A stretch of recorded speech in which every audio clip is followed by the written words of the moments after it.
आज प्रस्तुत हुआ आम बजट नए भारत की समृद्धि का एक नया संकल्प है, अंत्योदय का विजन है। 130 करोड़ भारतवासियों की सेवा का लक्ष्य भी है।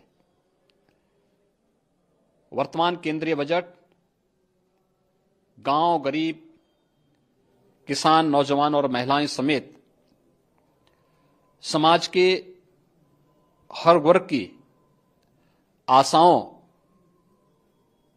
और भारत जैसे दुनिया के सबसे बड़े लोकतंत्र की समग्र उत्थान की अपेक्षाओं की पूर्ति करने वाला है। निसंदेह यह बजट भारत को आर्थिक महाशक्ति बनाने की दिशा में मील का पत्थर साबित होगा। आजादी के अमृत काल में प्रस्तुत विकसित भारत के संकल्प को पूर्ण करते हुए सर्वसमावेशी और लोक कल्याणकारी केंद्रीय बजट 2023-24 का मैं स्वागत करता हूं। ये सब चीजें हमने क्या कहा, पहले भी तो यही कहा ना कि आय दुगुना करेंगे, तो हुआ क्या? नहीं ना हुआ। और फिर क्या कह रहे थे ये कि हर पक्का मकान बना देंगे 2022 तक सबके लिए, हुआ क्या? ये भाजपा के लोग जो हैं धर्म की राजनीति करके, ध्यान भटका करके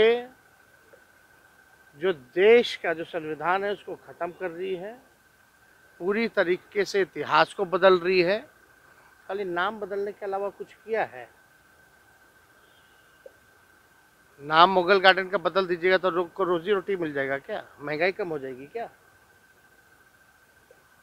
इस देश में तो सबसे ज्यादा हिंदू है ना, तो क्या हो रहा है? उनको रोजी रोटी मिल रही है क्या? तो ये केवल सरकार जो है ठगने का काम कर रहा है और बिहार के लोग होशियार हैं, इस चीज को समझ रहे हैं। हमने 1000 करोड़ रुपए की मांग की थी कि बीएसएफ उनको अपग्रेड करने के लिए, मॉडर्नाइजेशन करने के लिए बॉर्डर की, क्योंकि ड्रोन वगैरह बहुत आते हैं, एंटी ड्रोन सिस्टम लॉन्च करने के लिए, उसका नाम भी नहीं लिया गया। हमने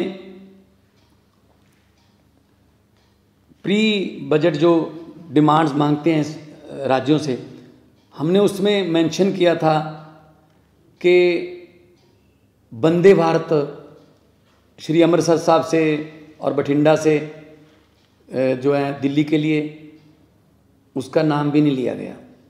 जब मैं बतौर मेंबर पार्लियामेंट वहाँ लोकसभा में था तो मैंने एक आइडिया दिया था जो कि रेलवे मंत्री साहब ने एक्सेप्ट भी किया था कि रिलीजियस टूरिज्म के लिए बहुत एक 5 तख्तों को जोड़ने वाली एक ट्रेन चले, जो अभी तो जो श्री अमृतसर से नांदेड़ साहब जाती है उसकी 2-2 महीने की बुकिंग है।